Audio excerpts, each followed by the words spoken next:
Hi everybody, thank you for joining up on this video. This is the second part of the video that Fulvio and I have prepared.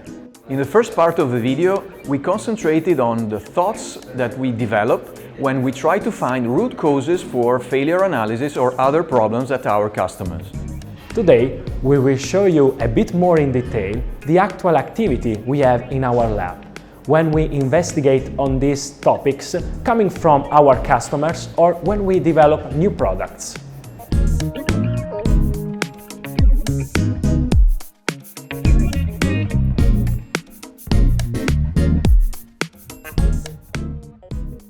We will concentrate on two typical examples of failure analysis.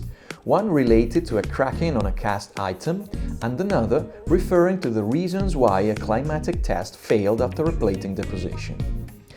The instruments that best work for this kind of activity should offer information on the morphology, on the chemical composition of an item, and have the chance to quickly make measurements and retrieve on-spot chemical information. Before we start with in-depth analysis, we used to have a quick chemical analysis via XRF to ascertain the nature of the item we are controlling.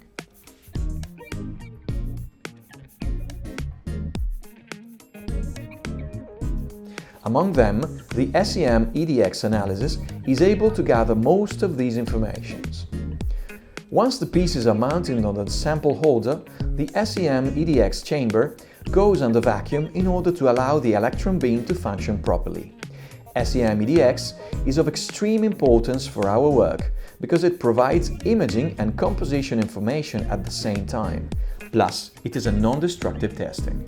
One can clearly see detachment of the final plated layers in several parts of the surface, exposing the internal plating layers or the base metal.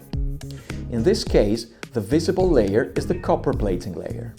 To understand the degree of oxidation, it will be beneficial to inspect the piece also under optical microscopy. This will be done at a later stage. Regarding the cracked item, this is silver 95, and the intent is to verify whether the cracking occurred due to fire cracking or to other reasons, such as incomplete filling or shrinkage porosity. In the case of fire cracking, there could be the possibility to see copper oxide due to reaction where the metal is still liquid. Moving to optical microscopy is very important in order to understand if the oxidation on the plated samples moved in depth. If the corrosion is severe, internal layers not only work badly as corrosion barriers, but there would be adhesion problem among inner layers. Otherwise, if the corrosion is less pronounced, it means that at least the adhesion is preserved, even if some reaction occurs through barrier layers. In this case, the dark color and the widespread corroded area hint to a severe corrosion phenomenon.